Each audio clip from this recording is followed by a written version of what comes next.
Salut la team, j'espère que vous allez bien. On se retrouve encore aujourd'hui pour une vidéo un peu spéciale. Souvent, il y a des gens qui me demandent à quoi ressemble réellement un coaching dans le charbon. Du coup, pour ceux qui connaissent la série Road to 100K, vous avez sûrement vu un peu à quoi ça ressemble avec Mathis. Mais c'est vrai qu'on s'est jamais vraiment posé pour filmer tout le consulting et le mettre à disposition de ceux qui se demandent à quoi ressemble une session avec une agence que je coach. Du coup, c'est ce que j'ai décidé de faire dans cet épisode. Je le mets directement sur YouTube. On va voir ensemble une session de coaching en live avec l'agence Cosmo CGI qui est dirigée par Eugène et Mehdi, qui sont deux fondateurs très intelligents, très bons en delivery, qui sont spécialisés dans un domaine qui est le FOOH. Je te mettrai quelques petites vidéos ici pour que tu vois à quoi ça ressemble. Ils ont un panier moyen qui est très élevé, entre 7 et 15 000 euros, et ils travaillent uniquement avec des grands comptes. Pour être honnête avec toi, on a eu beaucoup de mal avec eux à leur faire obtenir des résultats. Quand ils sont arrivés dans le charbon, ils étaient à peu près à 30 000 euros de chiffre d'affaires mensuel. Aujourd'hui, ils viennent de taper la barre des 60 000. Bien évidemment, attention, hein, toute proportion gardée, ceci n'est pas dû uniquement au charbon, bien sûr, c'est dû à leur travail. Nous, on les a juste guidés, on leur a apporté des solutions. Et d'ailleurs, comme je te le disais, on a fait plein de choses qui n'ont pas marché. Parce qu'ils ont une cible très particulière, ils ont très peu de clients qui sont regroupés dans des très grandes entreprises, parce que pour se payer des vidéos à ce prix-là, il faut avoir de très gros budget communication et marketing, et donc ils s'adressent à une très petite cible, et ils s'adressent à une cible qui est très convoitée, très sollicitée, et donc c'était compliqué pour nous de faire la différence. On a dû travailler sur justement ce qu'on appelle un travail de grand compte, essayer de trouver des solutions. C'est en train de faire ses preuves. Vous allez voir dans le coaching, ils sont en train de recruter, ils sont en train de scaler, ils sont en train de processer, et ça va être le sujet de ce coaching-là. Bref, je te laisse avec ça, puisque voilà, comme ça tu verras exactement comment je les aide, ce que je leur conseille, comment est-ce que ça se passe, comment est-ce qu'on discute, c'est quoi les sujets qu'on aborde, c'est quoi le plan d'action à la fin du coaching. Bref, tu vas voir tout ça, on a tout filmé en studio, c'est plutôt cool. Et puis moi, je te dis à tout de suite pour la conclusion. Bon, la team, petit point de coaching un peu particulier puisqu'on est filmé, donc j'espère que ça va pas nous crisper et qu'on va pouvoir parler correctement. Mais voilà, ensuite on va continuer comme les points de coaching habituels. Juste, je vous remets une petite mise en contexte rapide. Du coup, on est avec Eugène et Mehdi. Normalement, j'aurais fait une petite intro là pour vous expliquer qui ils sont, ce qu'ils font, etc. Si jamais cette vidéo termine quelque part, comme ça vous serez pas perdus. Ça fait longtemps qu'on bosse ensemble quand même, ça fait plusieurs mois. Il y a eu des moments où ça s'est bien passé, des moments où on cherchait des solutions. Là, ça se passe un peu mieux et j'ai l'impression que ce que vous avez mis en place, ça commence à payer. Voyons voir maintenant si ça reste sur la durée et si vous pouvez aller plus loin comme ça. Mais en tout cas, il y a plein de choses qui se sont passées. De toute façon, peut-être... ce serait bien, je pense, que vous fassiez un petit récap en rapide de ce qui s'est passé, ce qui s'est pas passé, ce que vous avez mis en place et tout, en rapide. Et puis là, le but, c'est que on fasse le point sur... parce qu'on s'est vu la semaine dernière, on fasse le point sur ce que vous avez fait depuis, les nouvelles réflexions. Est-ce que Dubaï, ça vous a matrixé aussi de rencontrer les entrepreneurs ici ou pas? Et puis on part sur le point de coaching, si vous êtes chaud. Hein. Carrément. Let's go. Alors du coup, quand on est arrivé dans le charbon, on était à peu près à 30 000 euros de chiffre d'affaires. Notre but, c'était de monter, pas de doubler, mais d'aller encore plus loin, parce qu'on connaissait notre potentiel. Le sujet, c'était qu'avant, notre canal d'acquisition, c'était uniquement du LinkedIn. On avait un site web qui montrait notre portfolio, mais nous, on est sur un domaine d'agence qui est très créatif et surtout sur un produit qui est unique et qui n'est pas trop vendu. On avait un problème de portfolio. Donc, juste avant de rejoindre le charbon, on a pris une bonne décision qui commence à payer dès maintenant. C'est de recruter un artiste 3D senior. Aujourd'hui, notre portfolio est en train de s'améliorer et on remarque du coup sur ces dernières semaines, ces derniers mois, que l'inbound a pris le dessus sur notre marketing LinkedIn. Donc on ne sait pas si c'est lié, mais en tout cas notre site web convertit beaucoup. Donc le sujet, c'est qu'on pense que notre portfolio y est pour beaucoup. Le mot-clé sur lequel on se positionne génère du trafic de plus en plus, mais on est autant concurrentiel que nos concurrents et on propose une vraie valeur ajoutée. Maintenant, on s'est dit l'inbound c'est bien, mais il faut aller chercher par nous-mêmes. On a beaucoup essayé, mais on est sur une cible grand compte, ce qui est difficile à gérer. Quand on demande des conseils, on nous dit c'est le réseau, mais le réseau on ne l'a pas. Donc on est allé chercher des solutions Et on a pris la décision très récente de recruter une chargée d'acquisition, sales, qui a de l'expérience, qui a plus de 2 ans d'expérience chez un concurrent à nous. On s'entend très bien avec eux d'ailleurs.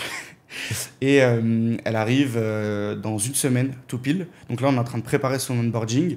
Le but, c'est de justement peut-être combler ce vide-là et ce business qu'on n'arrive pas à aller chercher par nous-mêmes grâce à son talent.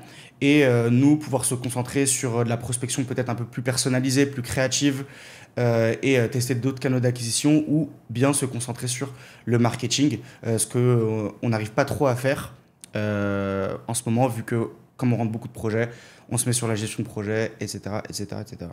Et si je peux ajouter quelque chose, là c'est le sujet du moment, on en parle depuis quelques jours, depuis surtout hier. En fait, on s'est demandé, est-ce qu'on n'a pas désaxé un peu de notre vision ? Nous, notre but, c'était d'être spécialisé dans les formats viraux nouvelle génération, et notamment le FOH. Et on avait une vision, c'était de bosser avec les plus grandes marques du monde et françaises, parce qu'on croit vraiment en notre produit.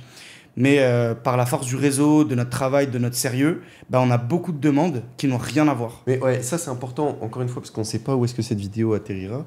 Mais en fait, ce que vous devez comprendre, parce que là, ils sont là et ils vous disent, voilà, on fait, bon, aujourd'hui, vous faites plus que 30K, voilà, bien plus. Et vous vous dites peut-être, attends, comment ça, ils sont en train de dire qu'ils sortent de la vision, on comprend pas. Enfin, en gros, une agence qui fait ce chiffre, techniquement, elle devrait vendre un produit, elle devrait être alignée, etc. Ce qu'il faut juste que vous compreniez, c'est que, bon, normalement, s'il y a une intro, je l'aurais dit dans l'intro, mais vous vendez des choses qui sont très chères, qui sont très nichées, qui sont très complexes en termes de réalisation. Et donc, du coup, c'est très spécialisé, qui s'adresse à une cible spécifique. Et c'est pour ça qu'en fait, c'est compliqué aussi de faire de la croissance et c'est compliqué d'aller chercher des nouveaux clients. Par exemple, il y a un truc qu'on peut dire, parce que c'est une vérité, c'est une vraie vérité, quoi, même si ça veut rien dire, c'est qu'on a testé plein de trucs ensemble d'acquisition, de setting LinkedIn, de séquences mail, d'études de cas qu'on envoyait à des grands comptes. La vérité, c'est que ça a rapporté 0. Et ça arrive aussi. Pourtant, sur d'autres business qui étaient similaires, avec des cibles similaires, moi, je l'ai vu de mes propres yeux puisque je l'ai fait, ça a marché. Donc, vous avez quand même un business, enfin, du moins, un service qui est vraiment spécifique à vendre et spécifique à faire croître. Donc, ouais. Mais du coup, ça vous... Enfin, en gros, c'est pas que ça vous sort de votre vision, c'est juste que ça respecte pas certaines choses, certains process créatifs que vous voulez garder, quoi. Ouais, c'est ça. En fait, même déjà, nous, je trouve que la vision créative, on n'est pas au top de notre vision. Ouais, c'est comme c'était on dit la l'a, dernière fois. mais je trouve qu'en termes de créativité, Ouais, vous pouvez aller plus loin et c'est pour ça qu'il vous fallait un profil. c'est ça. Genre, je trouve qu'on n'est pas genre, hyper différent de nos concurrents, alors que je pense qu'on a vraiment une vision différente, mais on n'arrive pas à le montrer. Même quand on donne des idées, etc. Ok, on a des bonnes idées, elles sont un peu différentes, je pense, sur certains critères, mais c'est pas non plus... ça se voit qu'on n'est pas créa, tu vois, au final. Et après, pourquoi vous faites pas... Parce qu'en fait, c'est ce qu'on sait... Pareil, on sait pas où ça va finir ça, mais en gros, pour expliquer ce qu'on s'était dit la semaine dernière, c'était un peu ça. C'était la décision entre... Soit vous prenez un espèce de giga profil créatif avec beaucoup d'expérience, mais ça veut dire voilà, un gros package, sûrement en CDI, et quelqu'un qui a une responsabilité assez importante, mais vous venez de le faire déjà avec une sales, soit dans un premier temps vous séparez les pôles et vous amenez des gens qui sont experts de leur domaine à certains endroits, et cette partie créative pourrait être gérée par un creative strategist ou quelqu'un qui est un créa, qui est en free sur certaines missions, etc. Et en vrai, et du coup, c'est une vraie problématique, mais je pense que pour l'instant, je sais pas si vous avez besoin de recruter quelqu'un vraiment à temps plein. Je pense qu'il y a des gens qui sont des créa stratégistes qui peuvent soit vous accompagner en mode limite coaching, montée en compétences, préparation des ressources, préparation des méthodes de recherche, de veille, etc. Et que vous ayez des ressources en fait qui soient créées par quelqu'un qui est créatif stratégiste et qui fait ça depuis des années. Et comme ça, quand vous onboardez quelqu'un, il a déjà des ressources, comment faire une bonne veille, comment bien trouver son idée spécifiquement dans votre métier.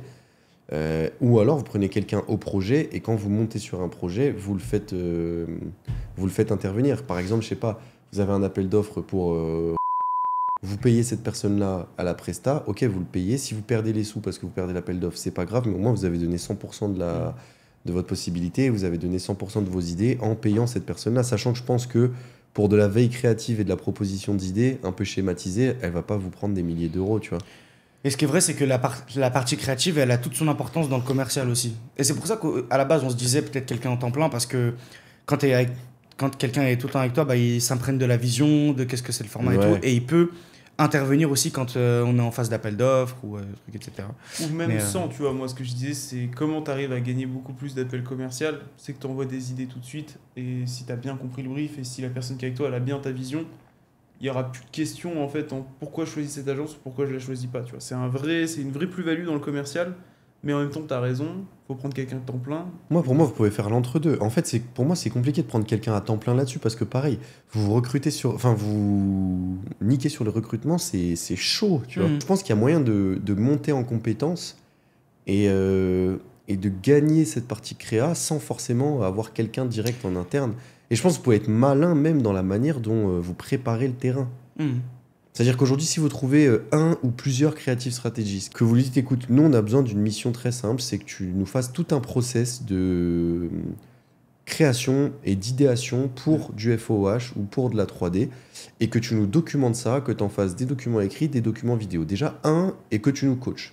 Déjà, pour être très honnête, les gens qui font ça, très souvent, c'est des freelances, c'est pas des gens qui font des millions d'euros à l'année, donc ils vont vous coûter pas cher. Ça va peut-être vous coûter 2, 3, 4 000 euros, 5 000 euros, j'en sais rien. Mais en fait, ça sera peut-être les 5 000 euros que vous aurez investis qui vont vous rapporter le plus. Pourquoi ? Parce que déjà, vous allez monter en compétences, parce qu'elle va vous coacher, elle va vous faire tous ces process, etc. Et 2, et c'est ça qui est hyper important, c'est que le jour où vous recrutez quelqu'un, il n'y a pas de partie formation. Ouais, bien sûr. Vous avez déjà un système qui est prouvé et éprouvé. Et cette personne-là, si elle vous forme, déjà vous, ça va vous faire monter en compétence et vous allez proposer de meilleures idées, mais vous pouvez aussi l'apprendre en attendant sur des missions genre one-shot pour qu'elle fasse ce process d'idéation sur un appel d'offres. C'est vrai. Et puis, en fait, juste, en gros, acheter des SOP de création, quoi. Et c'est vrai qu'on se disait, un process créatif, bah, ça peut exister.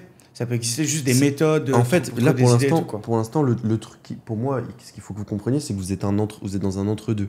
Pour moi, ça c'est mon point de vue très extérieur, c'est pas le bon moment de prendre quelqu'un à temps plein et qui soit un profil senior sur cette partie. Ça résoudrait tous vos problèmes créatifs, mais ça vous engendrerait beaucoup plus de problèmes de management et de gestion de l'entreprise. Et du coup, c'est aussi mon rôle, entre guillemets, de vous dire attention, warning, il y a déjà un gros recrutement, vous n'avez pas l'habitude de faire ce recrutement. C'est pas facile, vous êtes que 2, vous n'êtes pas une boîte de 50, c'est pas en mode on est 50, on recrute un 51e manager, tu vois. Là, vous êtes 2. Il y a une 3e personne qui arrive, qui est en mode à temps plein, etc. Donc, faut faire attention. Si on a une 4e qui arrive en même temps, ça vous refait un process de recrutement. En fait, pour moi, c'est pas le bon timing. Juste que la problématique, comme tu le dis, elle est trop profonde. Du coup, trouver une solution maintenant d'appoint. Mais là où je suis d'accord, c'est qu'il y a aussi une question de partager notre temps. C'est-à-dire que quand la sales, elle n'était pas là, bah là, en ce moment, on s'occupe de faire le marketing, gérer le commercial et gérer les projets. Bah là, on va quand même se libérer un peu de temps. Peut-être que c'est le bon moment aussi pour se reposer, Eugène et moi, sur cette partie créative, pour essayer de créer des process. Et je sais pas, c'est tout bête. Après, on a aussi l'impression qu'on a un produit qui est tellement spécial. C'est un peu comme, si je peux citer Mathis Fèvre, par exemple. Il a créé un truc, il a créé une touche. Et nous, c'est ça qu'on va apporter, c'est une touche dans la vie. On sait que là, dans la créa, c'est hyper important. Et il y a tout un truc de, ok, tu vois pourquoi une vidéo de Mathis Fèvre, c'est une vidéo de Mathis Fèvre, et pourquoi ça ne l'est pas. Et donc, au final, en fait, on a envie de se reposer sur ça, sur cette vision-là, qu'est-ce qu'on fait, etc. Et peut-être qu'effectivement, vu qu'on va gagner un peu de temps à droite, peut-être qu'à gauche, c'est le moment de se replacer sur la créa et de se dire... ok, qu'est-ce que c'est qu'une bonne idée Cosmo, comment on l'a créée, comment on la présente surtout. Et ça, tu vois, comment on la présente, bah ça, c'est peut-être une compétence à aller chercher chez un professionnel de la créa. Ouais, et je pense que vous avez besoin d'être challengé créativement. Genre, en gros, moi, comment je grandis créativement, c'est quand je suis challengé. C'est de m'entourer de gens qui sont créatifs et de gens qui sont plus créatifs que moi. Et je pense que vous avez besoin de ça aussi. C'est en mode, vous montrez une idée à quelqu'un, il vous défonce, il vous dit, non mais les gars, c'est de la merde votre idée, tu vois. Et en fait, aujourd'hui, vous n'avez pas ça. Et vous pouvez obtenir ça de quelqu'un qui est extérieur, pas forcément quelqu'un qui est en interne. Parce que pareil, ça aussi c'est un truc que vous sous-estimez, mais moi je l'ai fait plusieurs fois. J'ai recruté des profils créatifs. Alors ils avaient besoin d'être moins créatifs que vous parce qu'on vendait pas la même chose. Et vous, c'est quand même un niveau de créativité qui est supérieur, parce qu'il y a de la 3D, parce que c'est beaucoup plus compliqué. Mais il y avait ce truc-là de, quand tu recrutes quelqu'un, il est toujours d'accord avec toi. Bien sûr, ça. En fait, tu vois, genre c'est quelqu'un qui... tu le recrutes, il va te dire, bah oui, c'est une super idée. Ah bah oui, mais c'est toi le patron, c'est toi qui me paye, c'est une super idée ça. Et en fait, c'est compliqué, ça je vous le dis par expérience, c'est compliqué de trouver un profil qui va dire, écoute Eugène, ton idée elle est éclatée au sol. Alors que tu le payes, alors que tu es son patron et tout. Tu vois, enfin, ça va être compliqué, tu vois. Et pour moi, ce serait peut-être plus sain d'avoir cette personne-là qui est payée justement pour faire ça, qui est dans sa mission. Vous lui dites, écoute, il faut que tu nous défonces parce que créativement, on n'est pas bon. Vous créez ces process-là avec quelqu'un d'extérieur. Vous l'apprenez par-ci, par-là dans les projets, etc. pour que, en plus de vous former et en plus de vous fournir les procédures, elle vous aide réellement sur le terrain et vous voyez comment ça marche et comment elle fonctionne, cette personne-là. Lorsqu'il faut une réponse à un appel d'offres, vous pouvez même vous tester. Genre, je sais pas, vous avez une marque en tête, vous voulez la démarcher, vous créez un projet avec cette personne-là. Elle vous explique de A à Z, elle documente toute sa création et toute sa documentation d'idées. Vous la proposez à la marque, ça marche pas, on s'en fout. Ce qui a gagné, c'est pas la marque, c'est le processus derrière de collaboration avec cette personne-là. Ce qui fait que vous préparez tout ce système-là, et après, une fois qu'il est prêt, vous pouvez recruter quelqu'un quand la commerciale sera formée et ready, parce que pareil, il faut le faire petit à petit. Ok. Et ça vous fait gagner sur le long terme. Mais vous cantonnez pas à un format dans le FOH. Non, cantonnez-vous à... nous, on va tellement bien réfléchir à la créa, on va tellement bien l'imbriquer dans votre stratégie qu'on sera les seuls à pouvoir faire ça. Pourquoi ? Parce que notre système fait ci, fait ça, fait ci, fait ça, mais ça, vous ne l'avez pas encore. Et du coup, il faut que vous allouiez du temps là-dessus, là, sur la réflexion de ce système. Ah, mais c'est vrai. Et puis se dire, on part de là. En fait, ce qui compte, c'est pas le chemin, c'est plutôt la fin, quoi. Nous, ce qui compte, c'est que la vidéo, elle apporte des résultats, etc. Mais effectivement, le format ou notre touche et tout, bah, au final, ça va elle trop peut changer, quoi. c'est trop changeant dans votre métier. Ouais, bien sûr. C'est Non, des tendances aussi. Ouais. Non, mais même avec la 3D, tu peux tout faire. Du coup, il y a trop de formats, différents. Et ouais, là, pour moi, c'est ça. La direction, c'est ça. C'est qu'il faut faire gaffe à pas recruter cette personne-là tout de suite. Par contre, il faut trouver un moyen de vous faire aider là-dessus. Parce que oui, en effet, c'est limitant. C'est limitant. Mais parce que vous avez des retours même sur la créativité pendant les projets, etc. Ou ça se passe toujours bien? Même nous, enfin, en fait, c'est aussi ça. C'est que des fois, t'as des clients, ils vont te dire c'est super, mais parce qu'en fait, ils croient que ce que t'as fait, c'est le mieux que tu puisses. Et des fois, juste une idée, elle va répondre aux attentes de la marque. Ouais, du coup, c'est bon. Et elle va pas être dans ta vision, tu vois ce que je veux dire? C'est-à-dire que des fois, on va proposer, là, par exemple, on est venu me voir cette semaine, on m'a dit, ouais, on pourrait faire une bâche, tu vois. Une bâche qui tombe. C'est un truc qui a été fait 15 000 fois dans le FOH. J'aurais pu dire oui, tu vois. Mais en même temps, nous, quand on doit marketer sur nos références, etc., quand tu marketes sur le fait que tu as encore fait une bâche, en fait, tu te démarques pas par rapport aux concurrents. Ouais, justement, c'est le format qui a été vu, revu, etc. Alors qu'il y a des trucs beaucoup plus sympas à faire avec le format. Et du coup, moi, je leur ai dit, attendez, on va essayer de trouver des idées, on va vous montrer ce qu'on peut faire de mieux que juste ça, tu vois. Parce qu'il y a vraiment beaucoup mieux à faire. Ça me fait penser à un truc. Nous, quand on rentre à un call, on parle beaucoup avec le client. Et après, on balance la présentation. On essaye que ça dure 3 à 5% de l'appel en entier. On ne veut pas trop parler de nous. Mais Eugène aussi, je te pose la question. Nous, notre prez, c'est genre... nous, on est Cosmo. On fait... en gros, on replace votre marque au centre de l'attention grâce à la 3D. Donc, en gros, on fait du FOH. On a travaillé avec toutes ces marques. On montre de la preuve. On a fait tant de vues en 2024, travaillé sur tant de projets. Et à la fin, on dit la recette Cosmo, du coup. Et on dit expertise social media, qualité... idée data-driven et qualité irréprochable de qualité cinéma. Égale viralité organique assurée. C'est notre prez. Est-ce que, je suis en train de me demander... Est-ce que justement, parce que cette vision, nous, on pense que y a personne qui l'a. En fait, les gens, c'est, on a une équipe de 20 personnes, on va livrer vite, voilà. Nous, on est là en mode, ok, on connaît les réseaux sociaux, on analyse votre marque, on sort pas une idée de notre chapeau, elle correspond vraiment à votre cible, etc. Et c'est pour ça qu'on arrive à faire des vues. Mais je pense on montre pas assez, en fait, que tout ça, c'est vrai, tu vois. Genre, en fait, c'est comme si... moi, j'ai toujours entendu que quand tu fais une présentation, même quand tu fais un entretien d'embauche, quand tu dis « je suis comme ça », il faut prouver que tu es vraiment comme ça. Et peut-être que, tu vois, genre, quand on dit analyse data-driven, en vrai, Eugène, est-ce qu'on le fait vraiment, tu vois? Non, on le fait pas.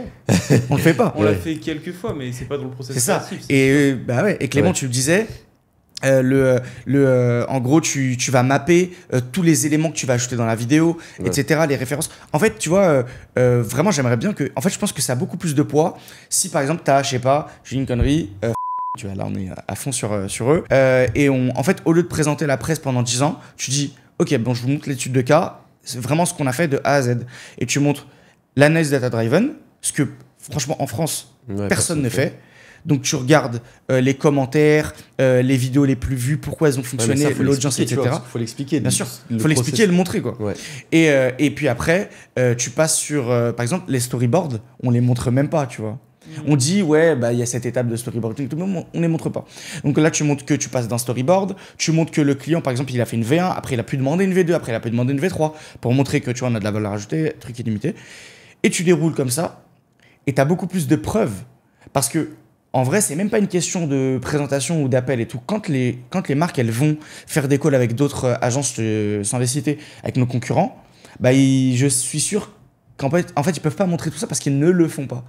Ils se rendent même pas compte qu'on peut faire ça quand on crée une vidéo FOH, tu vois.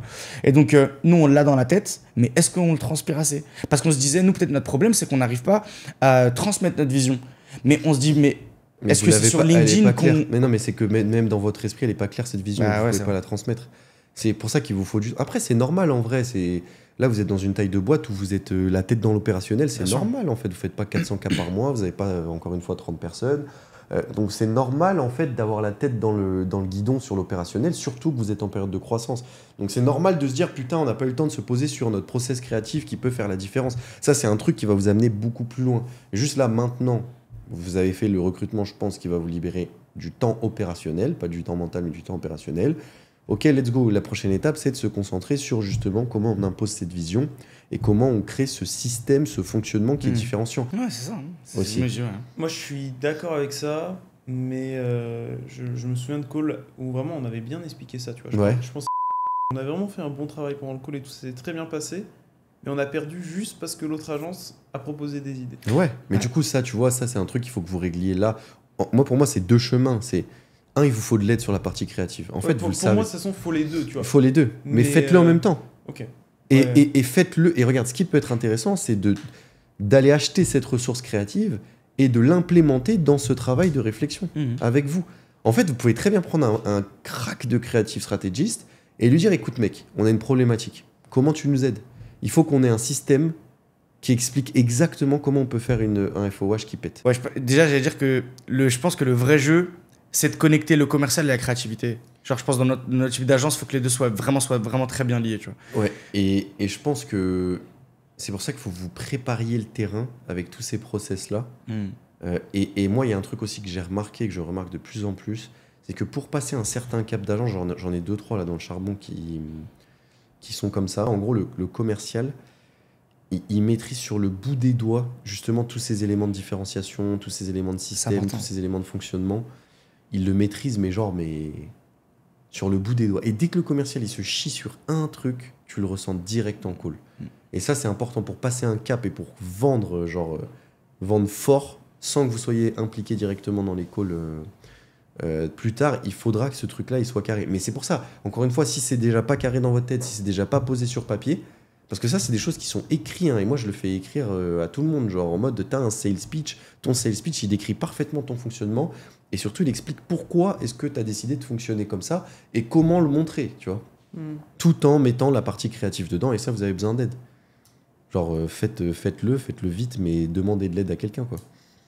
Ça va vous challenger. Et du coup, vous pouvez le faire en même temps. En gros, recruter quelqu'un, enfin, embaucher quelqu'un sur la partie créative, manager un peu la commerciale là pour qu'elle se forme bien, genre ce truc là de sales pitch et tout, franchement posez-vous dessus, mettez du temps dessus, enfin c'est important qu'elle respecte un script, que vous ayez tout qui soit templétisé et tout, vous travaillez ce process et ce cœur un peu de la boîte et après ouais, traquer un peu tout ça, les opportunités commerciales que vous avez, ce que ça donne, pourquoi, comment et tout, comme vous le faites actuellement. Il y avait d'autres sujets sur lesquels vous aviez avancé ou sur lesquels vous aviez des questions? Moi, j'allais dire, et si on veut donner des idées après chaque call commercial, alors chaque truc qu'on trouve intéressant, où les gens sont intéressés, etc., comment tu l'amènes pour pas que les gens aient l'impression que ça soit gratuit, que tu le donnes à tout le monde? Comment t'en fais? Alors, on pourrait dire le faire payer, tu vois, mais quand tu veux le faire payer, en fait, vu que les autres agences le donnent gratuitement, c'est compliqué.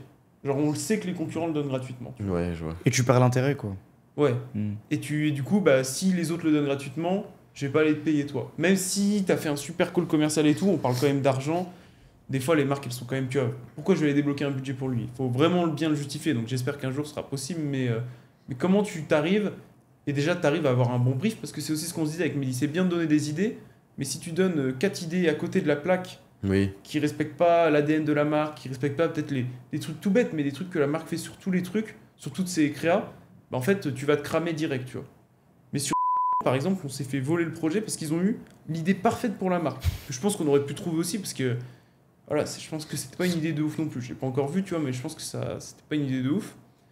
Comment t'arrives?